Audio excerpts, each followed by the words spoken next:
UP के उप मुख्यमंत्री केशव प्रसाद मौर्य ने बुधवार को जिला फर्रुखाबाद में आवास विकास कॉलोनी स्थित पार्टी कार्यालय में कहा कि निकाय चुनाव में इस बार 2022 के लोकसभा चुनाव का ट्रेलर होगा, इसलिए सभी सीटों पर कमल का फूल खिलाना है। उन्होंने कहा कि लोकसभा चुनाव में प्रधानमंत्री नरेंद्र मोदी को हटाने के लिए राष्ट्रीय और अंतर्राष्ट्रीय षड्यंत्र हो रहा है। सपा, बसपा और कांग्रेस एक हो जाएं, फिर भी नरेंद्र मोदी को नहीं रोक पाएंगे और उत्तर प्रदेश की सभी 80 सीटें भाजपा जीतेगी।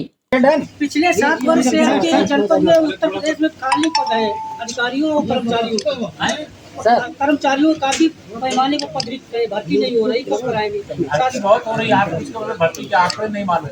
ये कितने सरकारी कार्यालय आंकड़े आप पूरा देखिएगा तो हम जितना इसी सरकारों में ने 15 साल में किया है उससे लेकर 5 साल। सर मंत्री जी जारी रहे। मंत्री जी PFI को लेकर जो पूरे प्रदेश और देश में चल रहा है, सबसे बड़ी बात है कुछ लोग जो है कुछ दल ये कह रहे हैं कि RSS पे रोक लगाई जाए, तो ये लोग RSS बजरंग दल सबको टारगेट कर रहे हैं। विरोधी गतिविधि करने वालों के लिए अब इस देश में कोई स्थान नहीं है। PFI पर प्रतिबंध लगाने का के फैसले का मैं व्यक्तिगत तौर से भी, सरकार की ओर से, उत्तर प्रदेश की 25 करोड़ जनता की ओर से स्वागत करता हूँ। कोई भारत में कोई संगठन बना करके सिमी को बलात्कार पर देश विरोधी गतिविधियाँ चलाएगा तो देश में सरकार और प्रदेशों में सरकार जो है सारी गतिविधियों पर नजर रखती है। PFI पर प्रतिबंध लगना चाहिए था, वो लगाया गया है और ये नया भारत है, माननीय नरेंद्र मोदी जी के नेतृत्व वाला भारत है और इस फैसले का स्वागत। सर शाहबाद मीटिंग कर रहे हैं, कल भी करेंगे, तो सर अखिलेश जी का समाजवाद और कहीं ना कहीं आपको लेकर तंग कर रही है समाजवादी पार्टी का, आप किसी फोर्थ क्लास के कर्मचारी का ट्रांसफर तक नहीं कर सकते? श्री अखिलेश यादव जी फ्रस्ट्रेशन में 400 सीटें जीतने जा रहे थे, कह रहे थे कि हम 400 सीट जीत रहे हैं, चारों खाने 4 चुनाव में जीत हो गए हैं, अब समाजवादी पार्टी समाजवादी पार्टी बनने जा रही है तो बेचैन है, बौखलाए हैं। पानी के बिना जैसे मछली तड़पती है, सत्ता के बिना अखिलेश जी और उनका पूरा गैंग तड़प रहा है।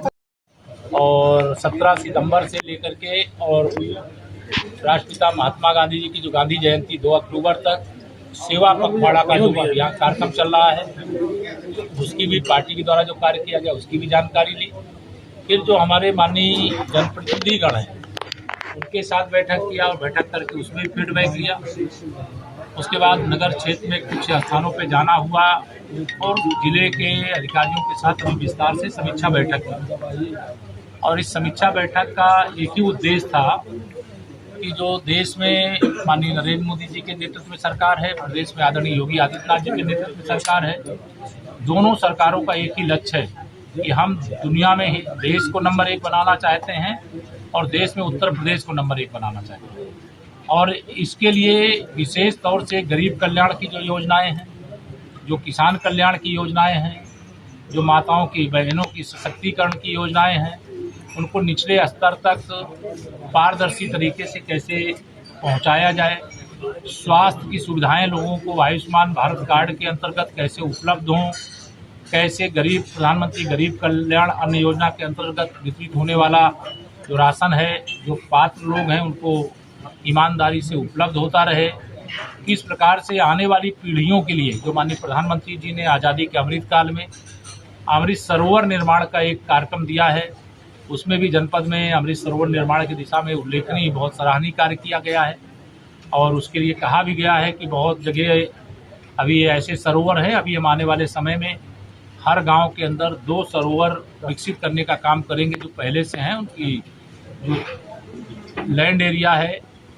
अभिलेखों में उसकी नाप भी करेंगे और नाप करके जितना भी लैंड एरिया अभी अमृत सरोवर के अंतर्गत उपयोग में लाया गया है, जो खाली होगा उसको चिन्हित करा करके वहाँ वृक्षारोपण का कार्यक्रम करेंगे।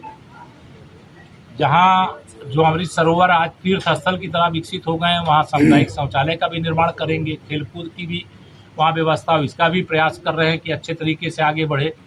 किसान सम्मान निधि की दृष्टि से सत्यापन का कार्यक्रम चल रहा है और वह कार्यक्रम सफलतापूर्वक प्रदेश में जनपद लगभग 10वें स्थान पर अपना परिणाम देने का काम किया है और कई क्षेत्रों में उल्लेखनीय काम है, उसकी मैं प्रशंसा भी करता हूं। और यह भी कि भारतीय जनता पार्टी के जो भी कार्यकर्ता, चाहे वो बूथ अध्यक्ष हो और चाहे वो हमारे जिला अध्यक्ष हो, अगर उनके द्वारा कोई समस्या बताई जाती है जो जायज़ समस्या है, उसे हर अधिकारी कर्मचारी सुन करके उनका समाधान हर हाल में सुनिश्चित करेगा, कोई लापरवाही नहीं करेगा। उप मुख्यमंत्री ने कहा, भारतीय जनता पार्टी ही एकमात्र पार्टी है जो अपने छोटे कार्यकर्ता को बड़ी जिम्मेदारी सौंपती है। वो पार्टी के कार्यकर्ता पहले हैं और उप मुख्यमंत्री बाद में हैं। पार्टी कार्यालय मेरे लिए मंदिर है, इसी वजह से वो पहले पार्टी कार्यालय जाते हैं, इसके बाद दूसरा काम करते हैं। भाजपा कार्यकर्ताओं का लक्ष्य सेवा करना है। उन्होंने आगे कहा कि देश के भीतर अलग अलग राजनीतिक दल व कुछ संगठन भ्रष्टाचार फैलाने और सीमाएं असुरक्षित करने का प्रयास कर रही हैं।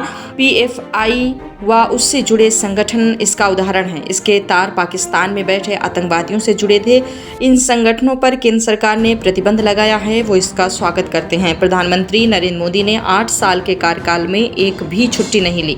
हकीकत यह है कि 25 साल तक केंद्र व प्रदेश में भाजपा सरकार हटने वाली नहीं है। इस दौरान विधायक सुशील शाह के विधायक नागेंद्र सिंह राठौर, विधायक मेजर सुनील दत्त द्विवेदी, विधायक डॉक्टर सुरभि, पूर्व जिलाध्यक्ष सत्यपाल सिंह, भूदेव सिंह राजपूत, दिनेश कटियार भी मंच पर मौजूद रहे।